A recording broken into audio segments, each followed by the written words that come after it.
안녕하세요. 책 읽어주는 에제일 강미경입니다. 안국선 목사님은 병원 원목으로 주로 환자들을 전도해 오셨는데요. 오직 뜨거운 사랑과 기도만이 사람을 변화시킬 수 있음을 증언하는 전도하는 사람들을 통해 벅찬 감동을 느껴보세요. 1987년 서초동 한길교회에서 목회할 때 매주 금요일 밤마다 열정적으로 철야 기도회를 인도했다. 어느 금요일 낯선 남자가 앉아 있었다. 예배 자세나 표정으로 미루어 예배당에 처음 온 사람 같았다. 기도회가 끝나자 그가 내게 왔다. 목사님, 사실 저는 남묘 호랭개교를 믿는 사람이지만 저의 아내를 위해 병원에 와서 기도해 주십시오. 다음날 저녁 국립의료원으로 갔다. 그는 나를 중환자실로 안내했다. 중환자실에서도 유리문으로 격리된 병실이었다. 유리문을 열고 들어가니 환자 혼자 누워 지내는 독방이었다. 40대 여인이 창백하다 못해 파릇한 얼굴로 누워 있었고 죽음의 절망이 그 얼굴에 가득 덮여 있었다. 구멍 뚫린 목구멍과 콧구멍에도 호스가 꽂혀 있고 여러 개의 가느다란 호스가 환자의 몸 여기저기를 휘감고 있었다. 간호사가 말했다. 그 환자는 세균성 이질로 몸에서 무서운 병균이 나오고 있어 격리된 거니 조심하세요. 그 균이 묻은 손으로 뭘 먹거나 그 균이 묻은 음식을 먹으면 감염돼요. 나는 환자 배희숙 자매의 팔에 손을 얹고 기도하기 시작했다. 17년간이나 남묘 호랭개교라는 거짓에 빠져있는 이 가련한 영혼을 구원해 주시기를, 이 몹쓸 질병으로부터 해방시켜 주시기를 간절히 기도하는 도중에 내 손이 뜨거워지는 것을 느꼈다. 병실에서 나오자 그 남편이 말했다. 목사님, 우리 집사람은 눈뜰 기력도 없습니다. 목구멍을 뚫어놔서 말도 못하고요. 나는 그들에게 가슴 미어지는 연민을 느껴 매일 저녁마다 배희숙 자매를 신방했다. 죽음이 임박한 데다 의사 간호사들마저 꺼리는 전염성 환자라 가족조차 유리문 밖에서 환자를 바라보다 돌아갔다. 그러나 나는 환자에게 다가가 물수건으로 얼굴이며 팔, 손 등을 말끔하게 닦아주며 기도해 주었다. 저녁마다 병실을 찾아간 지 일주일쯤 지난 어느 날 환자의 남편으로부터 전화가 왔다. 목사님이 오시니까 아내가 눈을 떴습니다. 그날도 저녁에 병원으로 가니 배희숙 자매가 처음으로 눈을 뜨고 나를 바라보는데 그 눈에 눈물이 고였다. 환자의 남동생과 조카는 유리문 밖에서 서성거리고 있었다. 나는 병실로 들어가 여느 때처럼 환자의 팔에 손을 얹고 뜨겁게 기도한 후 물수건으로 얼굴이며 목을 정성스레 닦아주고 주물러 주다가 새로운 사실을 발견했다. 환자의 목 뒤쪽에 반창고가 붙어 있었다. 조심스레 떼어보니 잔뜩 골마 터질 것 같은 종기였다. 유리문 밖의 두 남자는 나의 일거수일투족을 의아한 시선으로 바라보고 있었다. 나는 그 종기에 입을 대고 아기가 엄마 젖을 빨듯이 힘껏 빨았다. 환자를 죽음으로 몰고 가는 그 무서운 병균이 종기의 고름과 함께 내 입 안으로 들어온다 해도 나는 두렵지 않았다. 평생 일본 종교에 빠져있는 이 불쌍한 영혼에게 나를 희생하는 사랑을 주지 않고는 구원으로 인도할 수 없다는 생각이 들었다. 순식간에 입안 가득 고름이 고였다. 그 고약한 냄새와 야릇한 맛은 구토하지 않고는 견딜 수 없다. 그러나 나는 입안의 고름을 뱉어내고 고름이 다 빠질 때까지 빨고 또 빨았다. 환자가 필기구를 달라는 신용을 했다. 환자가 글씨를 썼다. 목사님, 고마워요. 나도 예수님을 믿을 수 있나요? 17년 이방 종교에 흠뻑 물든 영혼이 입으로 종기의 고름을 빨아준 그 사랑에 깨어난 것이다. 믿을 수 있지요. 누구든지 주 예수님을 구원자로 믿기만 하면 구원을 받습니다. 예수님이 십자가에서 피 흘려 우리 죄를 다 씻고 우리를 구원하셨습니다. 환자가 또 썼다. 목사님, 나 죄 많아요. 그 한마디는 예수님의 발을 눈물로 적신 마리아의 고백과 같았다. 자매님, 우리 주님은 회개한 모든 죄를 용서하십니다. 이제부터 예수님 믿고 바르게 살아가시면 됩니다. 하나님은 자매님을 사랑하십니다. 여인의 눈에 눈물이 그렁거렸다. 진작 예수님을 믿었더라면 좋았을걸 이라고 환자가 썼다. 지금도 늦지 않았습니다. 주님은 언제 어디서나 누구든지 자기를 찾는 자들을 기뻐하십니다. 성경 고린도후서 6장 2절에도 지금이 은혜 받을 때요, 지금이 구원의 날이라고 하였습니다. 필담은 계속되었다. 목사님 만나니까 살 것 같아요. 예수님을 잘 믿고 싶어요. 자매님, 나으시면 나와 같이 전도하러 다닙시다. 그녀가 또 적었다. 나도 꼭 그러고 싶어요. 오랜 세월 방황하던 한 영혼이 예수 그리스도의 품으로 돌아온 것이다. 2달 동안 나는 한 번도 빠지지 않고 저녁마다 배희숙 자매의 병실에 드나들었다. 그러던 6월 어느 날 교인 신방을 마치고 집에 돌아오자 딸아이가 말했다. 병원에서 3번이나 전화가 왔었어요. 병원으로 달려가니 간호사가 쌀쌀맞게 말했다. 냉동실에 가보세요. 전염병 환자라 운명하자마자 그 시체를 냉동실에 넣었단다. 시신은 2 손을 기도하는 자세로 모은 참으로 평안한 얼굴이었다. 남편이 말했다. 목사님만 찾았습니다. 그래서 3번이나 전화를 드렸죠. 구원받아 천국 가는 사람은 그 시신만 봐도 알 수 있음을 나는 여러 번의 경험을 통해 확신한다. 내가 장례 예배를 인도하는데 100여 명의 조문객은 모두 남묘 호랭개교의 열성 신도들이었다. 이 절호의 기회에 그들에게 예수 그리스도의 복음을 소리 높여 전했다. 나는 한 손을 관에 얹고 한 손에 성경을 높이 들고 설교했다. 여기 잠든 배희숙 자매님은 나도 예수님을 믿을 수 있느냐고 물었습니다. 진작 예수님을 믿었더라면 좋았을 것이라고 안타까워했습니다. 우리 중 누가 이 땅에서 천년 만년 살겠습니까? 사람의 생명은 하나님께 달려 있습니다. 여기 계신 여러분도 나도 언젠가는 배희숙 자매님의 뒤를 따라 갈 수밖에 없습니다. 사람이 한 번 죽는 것은 하나님의 정하신 바요. 죽은 후에는 심판이 있다고 성경 히브리서 9장 27절에 명백히 밝히셨습니다. 누구든지 예수 그리스도를 구원자로 믿는 사람은 천국에 갈 것이며 믿지 않는 사람은 영원히 타는 지옥불에 던져집니다. 배희숙 자매님은 예수 그리스도를 주인으로 영접하고 천국에 갔습니다. 지금 배희숙 자매님이 다시 일어난다면 여러분에게 이렇게 외칠 것입니다. 천국에 와보니 이렇게 좋은 걸 모두 예수님을 믿고 죄를 용서받아 천국에서 만납시다 라고. 이 세상 고통과 슬픔 다 끝나고 영원한 평화와 기쁨이 있는 그곳에서 여러분 모두를 초대하고 있습니다. 이 세상에 사는 동안 최대의 복은 부자가 되는 것이 아니며 명예, 권력을 얻는 것도 아니며 인기를 누리는 것도 아닙니다. 그런 것은 모두 죽는 순간 험으로 돌아갑니다. 죄인으로 태어나 많은 죄를 지으며 사는 우리 인생은 우리 죄를 씻어주시기 위해 우리를 대신해서 십자가에 못 박혀 돌아가셨다가 사흘 만에 부활하시고 하늘로 올라가신 예수 그리스도를 주인으로 믿는 것입니다. 성령께서 역사하시는 장례식장의 뜨거운 전도 집회였다. 그날은 토요일이었다. 모두들 숙연하게 머리를 숙이고 내 말을 경청했다. 장례가 끝나자 모든 조문객들이 한 사람씩 내게 와서 정중하게 인사했다. 목사님 정말 수고하셨습니다. 감사합니다. 다음 날 우리 교회 주일 예배에 남묘 호랭개교 신도 12명이 참석했다.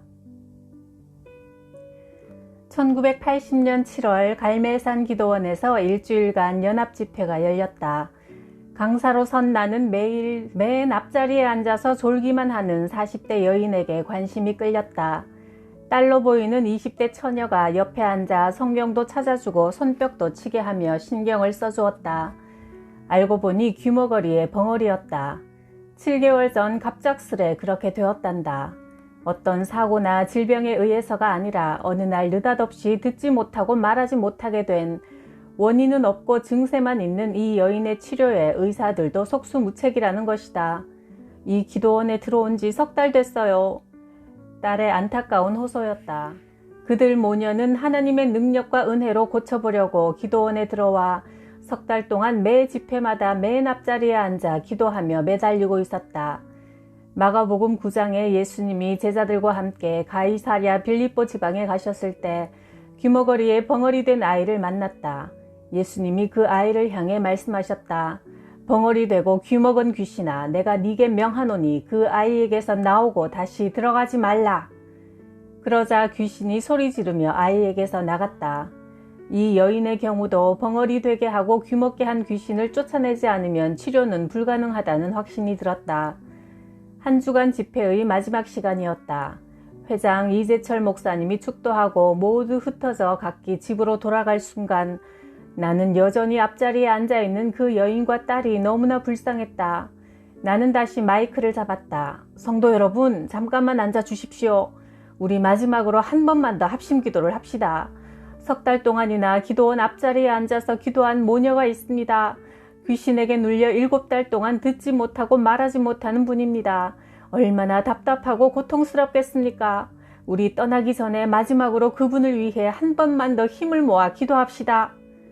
내가 두 손을 높이 들고 큰 소리로 주여! 주여! 주여! 하고 3번을 외쳤다. 모든 성도가 나를 따라했다. 그리고는 목이 터지도록 간절하게 여인을 위해 기도했다. 귀머거리 벙어리 되게 한 귀신을 꾸짖어 쫓아내신 주님의 능력이 지금 이 시간 갈멜산 기도원에서 똑같은 귀신에게 억눌려 고통당하는 하나님의 딸에게 역사하여 그 어둠의 세력으로부터 자유케 하옵소서. 어제나 오늘이나 영원토록 동일하신 하나님의 사랑과 능력으로 이 불쌍한 딸을 고쳐주옵소서. 기도는 계속되었다. 예배당이 무너져 내릴 만큼 거대한 함성이었다. 한참을 기도한 후 내가 마이크를 든 채 그 여인에게 갔다. 네 이름이 무엇이냐? 여인을 괴롭히는 귀신의 정체를 확인하려는 시도였다. 마이크를 여인의 입에 댔다. 예, 이순희예요. 여인이 내 말을 정확하게 알아듣고 자기 입으로 정확하게 이름을 말했다. 아직 예배당을 떠나지 않고 있던 모든 성도들이 그 소리를 분명히 듣고 할렐루야! 소리쳤다. 감사와 감격과 흥분의 함성이었다. 하나님께서 우리의 사랑의 기도에 응답하신 것이다. 우리가 사랑으로 합심하여 기도할 때 하나님의 손이 움직이기 시작한다. 1993년 10월 7일 아들 안성용이 신학을 시작한 지 15년 만에 목사 안수를 받는 날이었다. 아들은 등록금을 제대로 내지 못해 중도에 여러 번 휴학했다. 어느 날 학교에 휴학계를 낸 아들이 내게 말했다. 저 건설회사에 지원했습니다. 사우디에 나가서 돈 좀 벌어 오겠습니다. 중동의 현장에서는 노동자들의 사기를 북돋는 일이 급선무였다. 더운 날씨와 외로움 등으로 능률이 오르지 않아 공사가 연장되는 등 회사에 타격을 주는 일이 많았기 때문이다. 담당자들은 이 심각한 문제를 어떻게 해결할까 궁리하다가 한 기독교 신자의 제안을 수용했다. 기독교 신앙으로 정서를 안정시키고 사기를 북돋자는 것이다. 사우디아라비아에서 노동자들이 모여 예배를 드리기 시작했다. 바로 그 무렵 아들은 사우디 리야드 건설 현장으로 갔다. 안성용 씨, 신학교 다녔죠? 현장에 가서 며칠 지났을 때 간부가 찾아왔다. 인사 서류를 보고 알았습니다. 아주 잘 오셨군요. 우리 현장에도 교회가 있는데 제대로 설교하는 사람이 없어서요. 신학교 다닌 사람은 안성용 씨 뿐입니다. 하나님께서 우리 형편을 아시고 목자로 보내신 모양입니다. 등록금이 없어 돈벌이 하러 사막에 갔더니 하나님께서 목회할 무대를 예비해 두신 것이다. 계획에 없던 첫 목회가 시작되었다. 주일 예배에 참석하는 인원은 처음에 15명 정도였다. 그러나 안전도사는 기도하고 전도하며 헌신적으로 사역했다. 찬양과 기도와 뜨거운 설교로 노동자들은 위로받고 용기를 내어 성실하게 일하자 사고율도 낮아졌다. 회사에서도 기뻐하며 안전도사가 하려는 일을 적극 지원했다. 15명이 어느새 50명이 되고 300명이 되었다. 교회에 활력이 넘쳤다. 안전도사의 목회 사역에 성령의 불이 붙었다. 철야 기도에는 수십 명이 트럭을 타고 멀리 사막을 달려 굴 속에 들어가서 했다. 사우디아라비아는 이슬람 국가라 다른 종교 활동은 엄격하게 법으로 금지되어 있다. 그러나 고요한 한밤중에 수십 명의 장정들이 밤을 지새며 통성으로 기도하는 굴 속의 철야 기도에는 들키지 않고 잘 진행되었다. 교회가 부흥하자 회사 측에서 넓은 공간을 예배당으로 만들어 주었고 안전도사의 전용 상담실도 마련해 주었다. 신학교를 휴학하고 돈벌이를 위해 중동에 간 아들을 하나님은 2년 동안 현장 목회자로 사용해 주신 것이다. 1968년 청량리역에서 집중적으로 복음을 전했다. 10월의 어느 날 밤 청량리역 대합실은 아주 붐볐다. 야간 열차를 타려는 사람, 구두 닦기 소년들, 껌파리 아주머니들이 분주히 오락가락했다. 여러분, 어디로 가시든지 내 말을 듣고 가십시오. 큰 소리로 외치면 구경거리 하나 없는 지루함 속에서 다들 호기심 가득한 눈으로 나를 주목한다. 어떤 분은 원주로, 안동으로, 또 어떤 분은 강릉으로 먼 여행을 가십니다.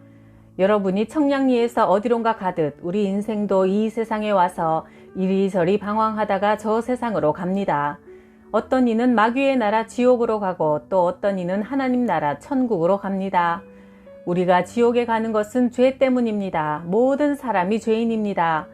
그러나 하나님은 우리를 사랑하셔서 이 땅에 예수님을 보내셨습니다. 하나님의 아들인 예수님은 인간의 모습으로 오셔서 우리 죄를 대신 지고 십자가에서 죽으시고 사흘 만에 부활하시고 하늘로 올라가셨습니다. 이 예수 그리스도를 구원자로 믿는 사람은 죄를 용서받아 천국에서 영생을 누립니다. 그러므로 복음입니다. 이 복음을 믿는 사람은 하나님의 자녀가 됩니다. 여러분, 주 예수를 믿고 하나님의 자녀가 되십시오. 천국은 세상에서 선한 일만 한 사람이 가는 것이 아니라 예수님을 주인으로 영접한 자만 갑니다. 한바탕 외치고 나니 내 앞에 스님 한 분이 나를 빤히 마주보며 버티고 서 있었다. 한눈에도 보통 스님이 아니었다. 일반 스님들은 회색 승복을 입는데 그는 고급스러운 짙은 밤색 승복을 입고 머리에 쓴 모자에는 불교 마크가 선명히 새겨져 있고 피부는 반질반질하고 체격도 크고 아주 당당한 풍모였다. 그는 나를 노려보고 있었다. 너 예수쟁이 이놈 잘 만났다. 나한테 혼 좀 나봐라 하는 표정이었다. 피해서도 안 되고 져서도 안 된다는 생각이 스쳐갔다. 내가 그의 앞에 서자 주변 분위기도 긴장되었다. 야, 중하고 예수쟁이하고 붙었다. 흰문파리 소년들이 외쳤다. 심심하던 승객들이 우리 두 사람을 애워쌌다. 나는 스님에게 전도지 한 장을 건네주었다. 그는 받자마자 구겨서 던져버리고 내게 말했다. 내가 하나 물어볼 테니 한번 대답해봐. 아니, 하나님은 사랑이라면서 왜 선악과를 만들어가지고 인간을 괴롭히는 거야? 뭐라고 대답해야 정답일까? 나는 차분히 생각할 겨를도 없이 입에서 불쑥 나오는 대로 토해냈다. 너 때문이야. 뜻밖의 내 대답에 당황했던지 스님은 펄쩍 뛰며 반문했다. 어째서 나 때문이야? 하나님이 사랑이신 줄 알면서도 돌이나 나무로 만든 우상 앞에 엎드려 복 달라고 비니 다 너 때문이야. 나의 당당하고 담대한 대답 앞에 중은 말문이 막혔는지 슬금슬금 뒷걸음쳤다. 그러자 신문파리 구두닦이 소년들이 재미있다는 듯 외쳤다. 예수쟁이 이겼다! 복음 전도자의 입술은 하나님이 주장하신다. 예수님이 전도를 위해 제자들을 보내실 때 말씀하신 그대로다. 무슨 말을 할까 미리 염려하지 말고 무엇이든지 그 시에 너희에게 주시는 그 말을 하라. 말하는 이는 너희가 아니라 성령이시라. 마가복음 13장 11절. 1975년 나는 마산 국립결핵병원에서 원목으로 일하고 있었다. 하루는 고등학교 교장 선생님이 찾아와 부친의 시신을 이장하니 무덤을 파달라고 했다. 그의 아버지는 목사님이었는데 결핵으로 마산병원에 입원해 있다가 20년 전에 죽었단다. 20년 된 무덤을 파헤쳐 보니 관은 나무뿌리와 검은 흙으로 가득 차 있었고 그 속에 머리카락 일부와 의치가 전부였다. 뼈조차 다 썩어 찾을 길이 없었다. 나는 그때 생각했다. 사람이 죽으면 이렇게 썩어서 다 없어지고 마는구나. 썩혀서 없애느니 살아있는 사람들을 위해 유익하게 사용되게 해야겠다. 결심하고 모든 장기는 필요한 사람에게 시신은 의학도들의 해부 실습용으로 뼈는 표본으로 사용하도록 연세대학교 의과대학에 기증을 약속했다. 살아있을 때는 복음을 전하고 죽은 후에는 이 몸뚱이로 주님의 사랑을 실천하는 것이 가장 보람있는 삶인 것 같았다. 그러자 자녀들이 아버지를 존경합니다 라고 고백했다. 가족들에게 믿음의 본, 사랑의 본을 보일 수 있어 감사했다. 1984년 5월 충남 산골의 작은 교회에 부흥회를 인도하러 갔다. 수요일 30명쯤 모여 예배를 드리고 나자 장 집사가 말했다. 목사님, 저희 집에 신방을 해주십시오. 동생이 미쳐있는데 심각합니다. 서울 중곡동에 있는 정신병원에 오랫동안 입원시켜 치료했지만 차도가 보이지 않아 할 수 없이 집으로 데려왔는데 옷을 홀딱 다 벗고 몽둥이를 들고 마을을 휘젓고 다니며 남의 집 장독을 다 깨트리고 소나 닭이나 가축들을 보면 닥치는 대로 죽입니다. 장집산의 기와집 마당에 들어서자 어쩐지 음산한 광기가 느껴졌다. 장집사가 끝방의 문을 열자 매우 불쾌한 악취가 열기처럼 확 뿜어나왔다. 덩치 큰 사나이가 팔다리가 모두 쇠사슬에 묶인 채 저주와 악의가 가득한 광기 어린 붉은 눈빛으로 우리 일행을 쏘아보았다. 수세미처럼 헝클어진 긴 머리, 여기저기 찢어진 더러운 옷, 떼국으로 얼룩진 얼굴, 성경에 나오는 사나운 거라사 광인의 모습이었다. 이부자리에는 광인의 배설물이 군데군데 묻어 있었고 그릇에는 먹다만 음식 찌꺼기들이 뒤섞여 있었다. 장집사가 말했다. 이럴 수도 저럴 수도 없어 할 수 없이 쇠사슬로 묶어놨습니다. 다른 끈은 소용이 없어요.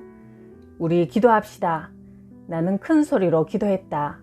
우리를 이곳으로 인도하신 하나님, 믿고 구한 것은 받은 줄로 믿으라는 주님의 말씀에 의지하여 기도합니다.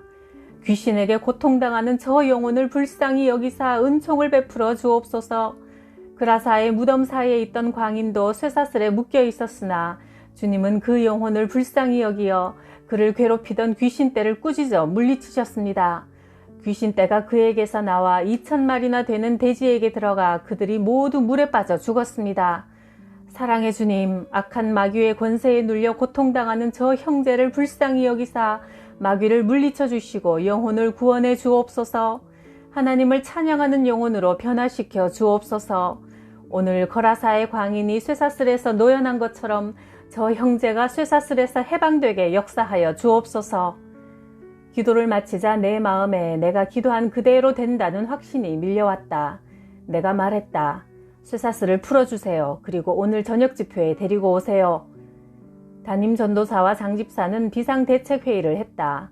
아무리 목사님 말씀이지만 너무 위험하지 않아?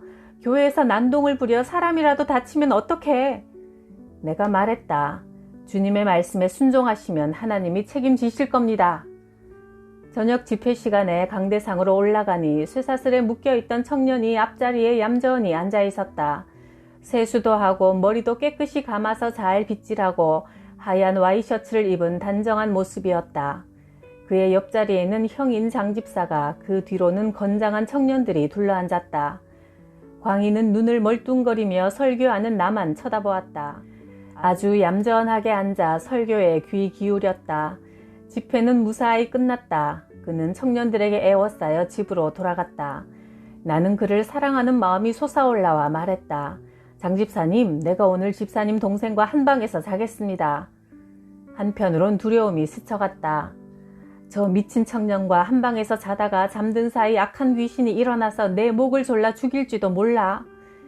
그러나 나는 내 생명을 하나님께 맡겼다. 큰 방의 중간에 광인이 눕고 양옆에 나와 장집사가 누웠다. 다른 청년 한 명은 머리맡에, 다른 한 명은 발치에 자리 잡았다. 나는 기도하고 잠자리에 들었다. 광인 청년은 그 밤에 어찌된 일인지 한 번도 깨지 않고 아기처럼 푹 단잠을 잤다. 그리고 다음 날부터 3번 남은 집회에 한 번도 빠지지 않고 참석했다. 말썽은 부리지 않았고 모범적인 자세로 말씀을 경청했다. 우리의 사랑과 하나님의 생명의 말씀이 그 청년을 사로잡은 것이다. 주님의 사랑 앞에 악한 귀신이 도망치고 말았다. 그로 인하여 온 교회와 마을에 은혜가 강물처럼 넘쳐 흘렀다. 안국선 목사님의 큰 사랑 앞에 마음이 숙연해지는데요. 이 세상은 사랑을 연습하는 훈련장이구나 하는 생각이 듭니다. 구독, 좋아요, 댓글로 사랑을 듬뿍 나누어 주셔서 감사해요.